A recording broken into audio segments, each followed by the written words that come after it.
The draw on Friday night was tough, but I thought ultimately it ended up being fair. We pushed so many numbers forward. We tried to get not only the equalizer but the game winner, and that forced us to kind of open up a little bit more and overcommit numbers. And when you do that on the back end of it, it gets to be a little dangerous because you're risking a lot. So they had that breakaway at the end, the last 3, 4, 5 seconds, and that was dangerous. And they hit the post. So when that happened, of course, I thought it was a fair result to get to tie. But I loved the fact that we went down 1-0, dealing with that kind of adversity, and we were able to, again, regain our focus and get that equalizer with Emily Clayton. And then Sunday, it's Grand Valley. It's a tough opponent. Two teams at number one going after each other. I thought our women fought very hard again. We had moments that it looked really good, and Grand Valley punished us on a set piece, on a corner kick. And then they killed the game off with a penalty kick, handball in the box, last 6-7 minutes of the match. So nothing in the run of play, set pieces, and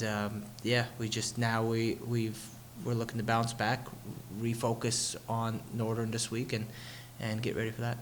I think what happens here in the culture of Michigan Tech and our soccer program and in the community, just living here and going to school here, you have to be able to deal with adversity, and you have to be able to deal with tough and hard.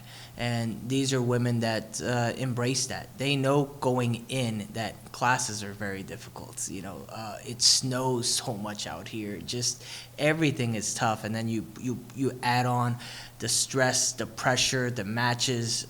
You add the soccer piece of it. You're looking at, they're putting in anywhere from 50 to 70 hours a week from their classes to studying to soccer. So it's tough. It's always tough. It's always hard.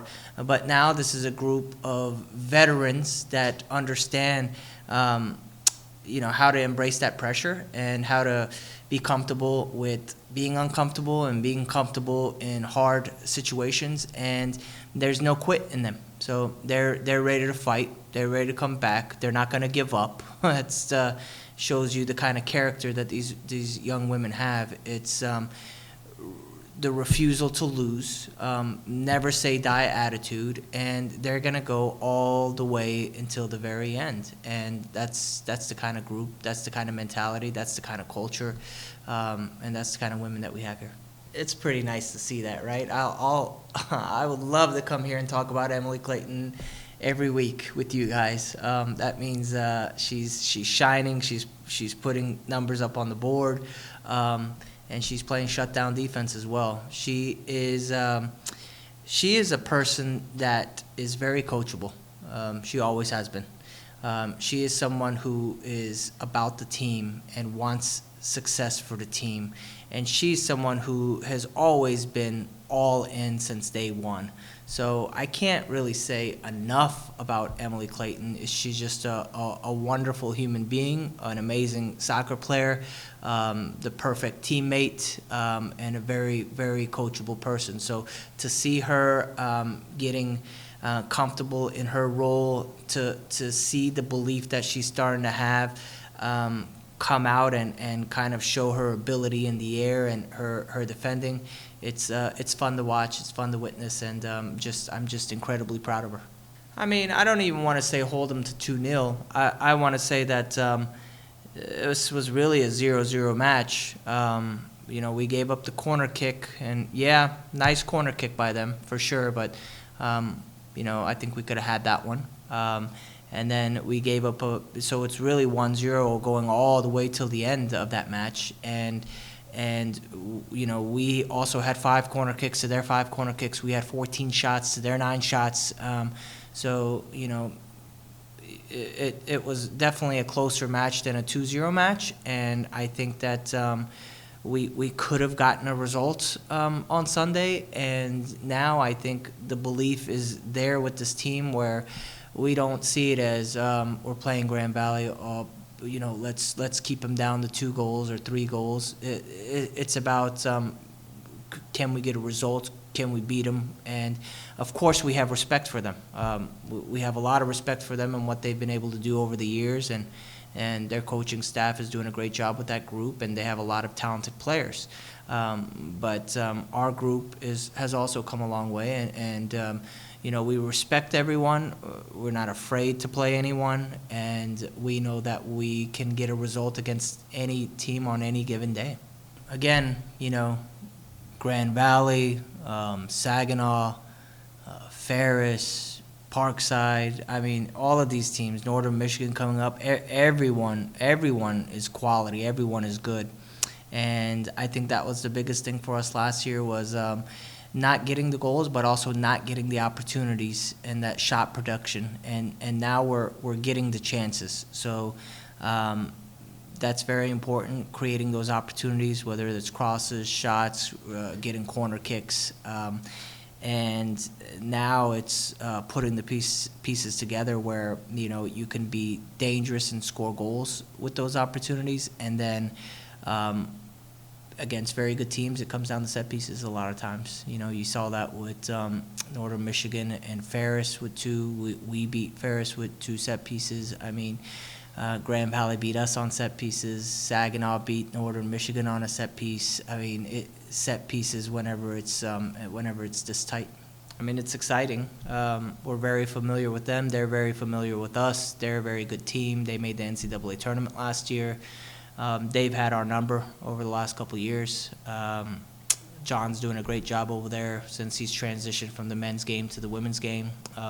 Nothing but respect for that group and what they've been able to accomplish. And of course, when they're coming here under the lights, we want to make sure that we give it our all. We have a game plan in place. We want to try our best to stick to that game plan and look to execute on that game plan. And we know it's not going to be easy. It's definitely always a battle with them. And hopefully we can come out on top. Corner kicks. I think they have scored maybe 95% of their goals on corner kicks or free kicks.